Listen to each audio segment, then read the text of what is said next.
आज हमारे साथ भारतीय जनता पार्टी के प्रदेश कार्य समिति के सदस्य पंकज भीवटे जी हैं और पंकज भीवटे जी ऑल इंडिया धनगर महासभा के राष्ट्रीय उपाध्यक्ष भी हैं। पंकज जी समय देने के लिए बहुत बहुत धन्यवाद।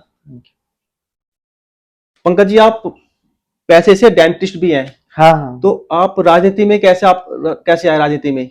जब मैं कॉलेज में था तो सेकंड ईयर से ही मुझे मतलब मैं सोशल एक्टिविटीज में कॉलेज में था और कॉलेज का जो चुनाव था उसमें मैं चुन के आया।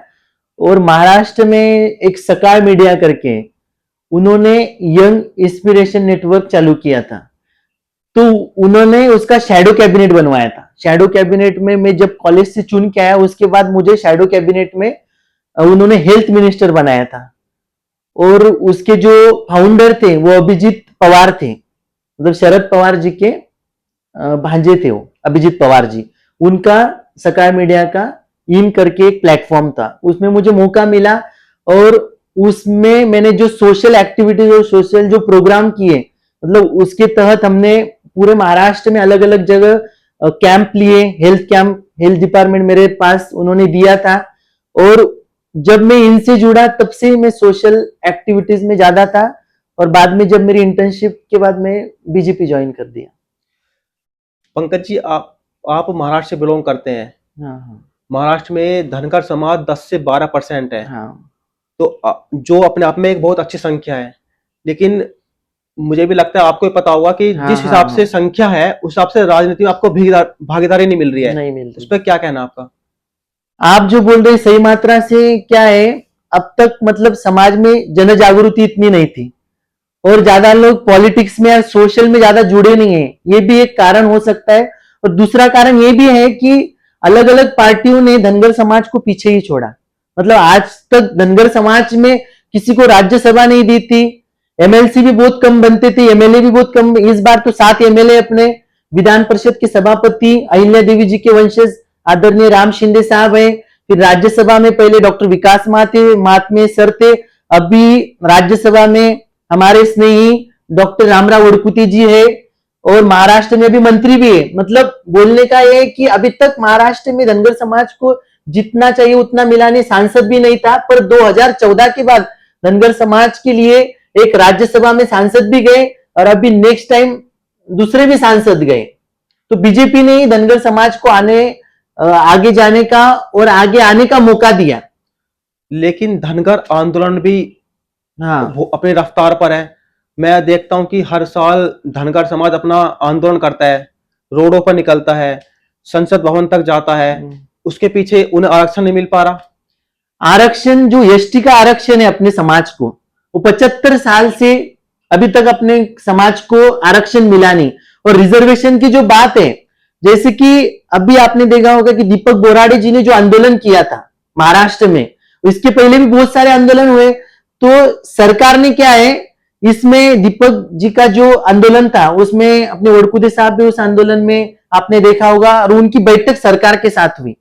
तो जब सरकार के साथ उनकी बैठक हुई तो सरकार ने उनको बोला था कि आपको हम आरक्षण देंगे, क्योंकि देवेंद्र फडणवीस साहब ने ही अपने धनगर समाज के आरक्षण के लिए जो बारामती में अपना लड़ा चल रहा था उसमें देवेंद्र जी ने खुद आरक्षण देने की अपने को भूमिका निभाई थी। पर कुछ कारणवश, मतलब जो अपन बोल सकते कि जो कोर्ट का मैटर, क्योंकि एसटी आरक्षण जो है एसटी में अपने को डालना है तो थोड़ा सा संवैधानिक भी चीज देखनी पड़ेगी ना, इसलिए अपने आरक्षण का अभी तक मिला नहीं। पर देवेंद्र फडणवीस ने अपने समाज को जो योजनाएं थी, 21 योजनाएं जो आदिवासी को है वो धनगर समाज को योजना लागू की थी। आरक्षण अभी तक लागू नहीं किया पर योजनाएं उन्होंने लागू की थी और हमारी अपेक्षा है कि आने वाले समय में धनगर समाज को आरक्षण भी मिल सकता है। जंतर मंतर पे कोकरोच जनता पार्टी ने जन आंदोलन किया था जिसमें लाखों की संख्या में स्टूडेंट आए थे नीट को लेकर। हाँ। और आप प्रोफेशनली डॉक्टर हैं, तो आपको नीट को लेकर क्या क्या कहना है कि सरकार को इसके ऊपर थोड़ा ध्यान देना चाहिए कि पेपर लीक ना हो? नीट का जो पेपर लीक हुआ वो बहुत दुर्भाग्य की बात है, क्योंकि इसके वजह से बहुत सारे छात्रों का नुकसान भी हुआ। और दूसरी बात यह कि सरकार ने एक्शन लिया उसके ऊपर, जब नीट का पेपर लीक हुआ, हमारे महाराष्ट्र से ही एक मोटे गांवकर करके सर होंगे, आपने सुना होगा, वो बहुत बड़े क्लासेस चलाते थे। वो मोटे गांवकर सर को अटक की, उनके जो साथीदार है उनको भी अटक किए। मतलब सरकार ने तो भूमिका तभी निभाई थी जब इन लोगों को अटक हुई थी। और जो इनकी मांग थी, जो कॉकरोच जनता पार्टी की जो मांग थी, सिर्फ उनका एक ही मांग थी, इस्तीफा की मांग थी उनकी। इस्तीफा तो सरकार के अपने धर्मेंद्र प्रधान जी, उनका तो इस्तीफा हो गया।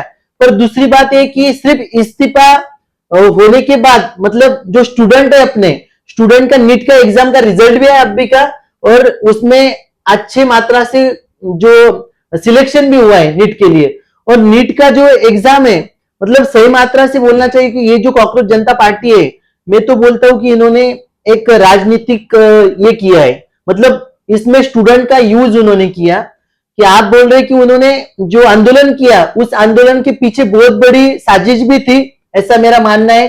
क्योंकि अभिजीत दीपके जो सीजीपी के है, वो महाराष्ट्र की है, और वो आम आदमी पार्टी से जुड़े थे। आप सब लोगों को पता है कि वो आम आदमी पार्टी से जुड़े थे, और आम आदमी के पार्टी ने ही उनको प्रमोट किया था। और यदि सीजीपी अभी क्यों खामोश है, जब झारखंड में अभी जो आंदोलन चल रहा है, पंजाब में जब पेपर लीक हुआ है, उसमें उन्होंने आवाज क्यों नहीं उठाई? उन्होंने समर्थन दिया है, अभिजीत दीपके का बयान देखो। नहीं नहीं, समर्थन तो दिया, पर वहां पे क्यों नहीं गए? जिस मांग से उन्होंने जंतर मंतर पे प्रोटेस्ट किया, उस मांग से उन्होंने पंजाब में, झारखंड में क्यों नहीं गए? पंजाब में तो जब वो बोल रहे कि आम आदमी पार्टी की सरकार है वहां पे, तो पंजाब में केजरीवाल ने क्यों उनका इस्तीफा नहीं लिया? और सीजीपी के जो अभिजीत दीपके, वो वहां पे क्यों नहीं गए? क्योंकि उनको सिर्फ ये पॉलिटिकली एजेंडा था, ऐसे मुझे लगता है। शिवसेना के राष्ट्रीय अध्यक्ष उद्धव ठाकरे जी और उनके चचेरे भाई राज ठाकरे जो नवनिर्माण सेना के अध्यक्ष हैं, दोनों भाई एक साथ आ गए हैं। तो आपको क्या लगता है, अब आगे विधानसभा चुनाव होंगे महाराष्ट्र में, तो क्या लगता है ये बीजेपी के लिए कुछ नुकसानदायक है, दोनों भाई के आप साथ आने से? नहीं, बीजेपी के लिए तो अभी महाराष्ट्र में बहुत अच्छी परिस्थिति है। आपने देखा होगा कि जो इलेक्शन हुआ महाराष्ट्र में विधानसभा का, उसमें भी बहुत अच्छा रिजल्ट मिला। अभी जो महानगर पालिका रिजल्ट, तो उसमें तो राज साहब ठाकरे और उद्धव जी एक साथ ही दोनों, पर उसका रिजल्ट कुछ भी नहीं आया। आपने देखा होगा कि जो मुंबई महानगर पालिका है, उसमें चुनाव भाजपा ने जीता, और पहली बार इतिहास में भारतीय जनता पार्टी के वहां मेयर बने हैं रितु तावड़े जी, और उनका बहुत अच्छे से काम चल रहा है। तो वही उनका मतलब फर्स्ट टेस्ट में ही वो फेल हो गए, ऐसा मुझे लगता है। तो आने वाली जो विधानसभा है, उसमें तो कुछ लग रहा नहीं है, क्योंकि ग्राउंड पे आके कुछ ज्यादा काम करते नहीं। भारतीय जनता पार्टी ग्राउंड पे काम करती है, भारतीय जनता पार्टी के कार्यकर्ता 5 साल काम करते हैं। सिर्फ एक दिन के लिए इलेक्शन आया तो 10 दिन काम करेंगे, 15 दिन काम करेंगे नहीं। भारतीय जनता पार्टी का एजेंडा जो है, आप देख रहे हैं कि लाड़की बहन योजना जो चालू है महाराष्ट्र में, वो अभी तक चालू है। विरोधक बोल रहे कि वो योजना भी बंद होने वाली है, पर जो योजनाएं चालू की, वो सब योजना चालू है। और आने वाले 29 में भी भारतीय जनता पार्टी महाराष्ट्र में चुनाव जीतेगी। सर, आपको क्या लगता है जो धनगर समाज है पूरे भारत में आंदोलन कर रहा है, अपनी राजनीति में भागीदारी मांग रहा है, उसके ऊपर क्या कहना है कि युवाओं को और महिलाओं को राजनीति में आना चाहिए? जरूर। जो अपने धनगर समाज पूरे देश में पाल, बघेल, गडरिया, कुरबा अलग अलग नाम से जाना जाता है, तो धनगर समाज की जनसंख्या पूरे देश में बहुत मात्रा से। और धनगर समाज, जैसे कि अपन मानते हैं कि सब लोग हिंदू धर्म रक्षिणी पुण्यश्लोक अहिल्या देवी जी को मानते हैं, अपना पूरा समाज मानता है। तो अहिल्या देवी जी 17वीं सदी में इतनी बड़ी महारानी हुई, उन्होंने पूरे देश में 12,776 मंदिरें बनवाए, घाट बनवाए, इतना बड़ा काम तब किया। तो अपने समाज की सब महिलाओं ने उनका आदर्श लेके राजनीति में आना चाहिए। और युवाओं ने भी अपने समाज के इतने बड़े यशवंतराव होलकर हुए, वो तो युवाओं के लिए मिसाल है। उन्होंने 18 लड़ाया, अंग्रेजों को हराया। तो ये अपने सामने इतने बड़े आदर्श है, उनका आदर्श लेके राजनीति में युवाओं ने, महिला ने ज्यादा तौर पे आना चाहिए। और आने वाले जो डिलिमिटेशन का बिल पास होगा, उसमें बहुत संख्या से धनगर समाज के सांसद और विधायक बनेंगे, ऐसा मुझे लग रहा है। उसमें महिलाओं और युवाओं को भी संधि देंगी। महाराष्ट्र की राजनीति में अजीत पवार जो अपने आप में एक बहुत कद्दावर नेता थे, उनका निधन हो गया है, तो क्या महाराष्ट्र की राजनीति में कुछ बदलाव आने की आशंकाएं हैं उनके निधन होने से? नहीं, जो अजीत दादा का जो निधन हुआ वो दुर्भाग्य की बात है। और अभी सुनेत्रा ताई पवार वो अभी डिप्टी सीएम उनके पद पे है और उनका बहुत अच्छे से काम भी चल रहा है।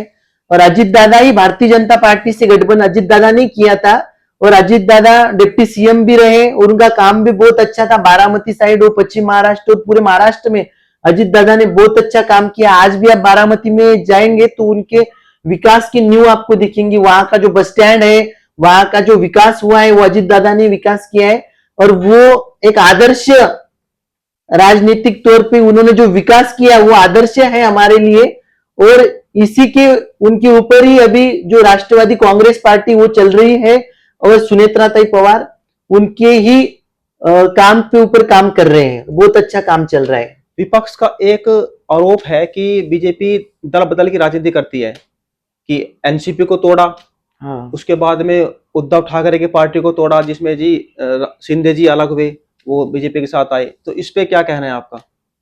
नहीं, बीजेपी किसी को तोड़ती नहीं है। बीजेपी सबसे सब लोगों को जुड़ा लेती है।